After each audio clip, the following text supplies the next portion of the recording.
صل على نبينا صل على محمد. Beberapa kalangan tertentu merasa khawatir atas kedikdayaan kelompok Taliban ketika menguasai Afghanistan. Kekhawatiran ini disinyalir bersumber dari rekam jejak Taliban yang kerap menggunakan kekerasan demi meraih tujuannya. Terlebih sikap mereka yang sangat diskriminatif terhadap kaum wanita. Dan tanpa disadari, tindakan tersebut telah menciptakan kesalahpahaman terhadap agama Islam. Khalifah Ahmadiyah yang kelima, Hazrat Mirza Masroor Ahmad Ayyadahullahu Ta'ala binasril aziz, telah sejak lama memberikan pencerahan kepada dunia tentang kemuliaan wanita dalam perspektif agama Islam, sekaligus melakukan klarifikasi atas kesalahpahaman kepada agama Islam. Pencerahan ini telah beliau sampaikan dalam berbagai kegiatan konferensi agama-agama di berbagai belahan dunia, termasuk dalam kesempatan Jalsah Salanah di Inggris beberapa waktu yang lalu. Beliau senantiasa menyampaikan bahwa agama Islam adalah agama yang sangat memperhatikan serta memperjuangkan kebangkitan kaum wanita dari waktu ke waktu, terutama di zaman Rasulullah SAW.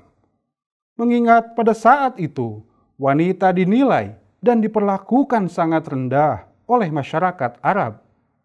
Khalifah Ahmadiyah senantiasa mengingatkan dunia bahwa Rasulullah SAW adalah pejuang akbar dalam emansipasi wanita sepanjang zaman. Dalam sejarahnya, Rasulullah SAW menjamin para wanita untuk mendapatkan kedudukan terhormat dan mendapatkan perlakuan yang mulia. Bahkan, beliau menjadi sosok pertama yang memperjuangkan hak wanita atas waris. Beliau pun memperjuangkan hak wanita untuk menjadi pemilik mutlak atas harta bendanya sendiri, dan siapapun tidak boleh mengganggunya, termasuk suaminya. Selain itu, Rasulullah SAW adalah sosok yang memberikan hak kepada wanita untuk berbicara secara terbuka, memberikan saran dan usul dalam berbagai urusan. Istimewanya, hak ini diberikan pada saat wanita dibelenggu hak bicaranya oleh kaum Arab jahiliyah. Beliau adalah sosok yang begitu hati-hati mengenai perasaan wanita, sehingga dalam sebuah peristiwa, beliau memimpin sholat lalu mendengar seorang anak menangis, maka beliau pun segera menyelesaikan sholatnya. Rasulullah SAW menerangkan bahwa ketika beliau mendengar tangisan anak itu, beliau membayangkan bahwa sang ibu tentu amat gelisah. Dan oleh karenanya, beliau menyelesaikan sholat dengan cepat agar sang ibu dapat segera pergi kepada anaknya. Selain itu, jika dalam salah satu perjalanan terdapat wanita yang ikut serta bersama beliau, maka Rasulullah SAW senantiasa memberi petunjuk agar rombongan bergerak lambat dan berhenti-henti secara bertahap. Pada suatu ketika, beberapa orang laki-laki hendak berjalan cepat. Maka atas hal tersebut, Rasulullah SAW kemudian bersabda, "Perhatikan kaca, perhatikan kaca." Maksudnya, beliau ingatkan kaum lelaki bahwa ada wanita dalam rombongan tersebut. Dan jika unta atau kuda berlari dengan cepat, maka para wanita akan terganggu dari bantingan binatang-binatang tersebut. Sesaat sebelum Rasulullah SAW wafat, salah satu dari perintah beliau yang ditujukan kepada kaum muslimin dan begitu ditekankan adalah mereka hendaknya senantiasa memperlakukan wanita dengan baik dan penuh kasih sayang. Beliau berulang-ulang kali mengatakan, jika seseorang mempunyai anak perempuan dan berusaha agar mereka mendapatkan pendidikan yang baik dan tetap menjaganya, maka Allah Subhanahu wa Ta'ala akan menyelamatkannya dari siksa neraka. Atas hal ini menjadi jelas betapa Rasulullah SAW memberikan penekanan kepada kaum muslimin agar memperhatikan pendidikan para wanita.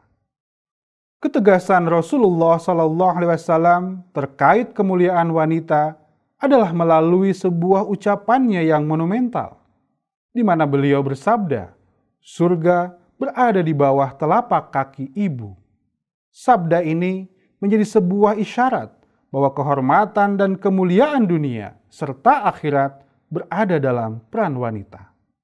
Selain itu, Rasulullah SAW memberikan perhatiannya kepada para wanita, khususnya yang telah berumah tangga. Namun, karena kondisi tertentu tidak mendapatkan kecocokan dengan suaminya, maka beliau memberikan izin untuk mengakhiri pernikahannya melalui hak khula, yakni untuk bercerai. Perhatian Rasulullah SAW ini sungguh di luar tradisi kaum Arab dan menjadi isyarat kesetaraan wanita dan pria. Adapun jika laki-laki yang menggunakan hak cerainya, maka mereka harus memperlakukan wanita secara baik dan adil. Jika mereka diperlakukan tidak adil, maka hal itu sangatlah kejam, dan Allah Subhanahu wa Ta'ala akan menghukum kekejaman mereka. Adapun terkait izin menikah atas 4 orang istri, Khalifah Ahmadiyah mengingatkan bahwa izin ini hanya diperbolehkan dalam situasi tertentu dan bukan merupakan perintah. Untuk memanfaatkan izin ini, beberapa kondisi telah ditetapkan. Dan jika syarat-syarat tersebut tidak terpenuhi, maka seorang laki-laki tidak memiliki izin untuk melakukannya.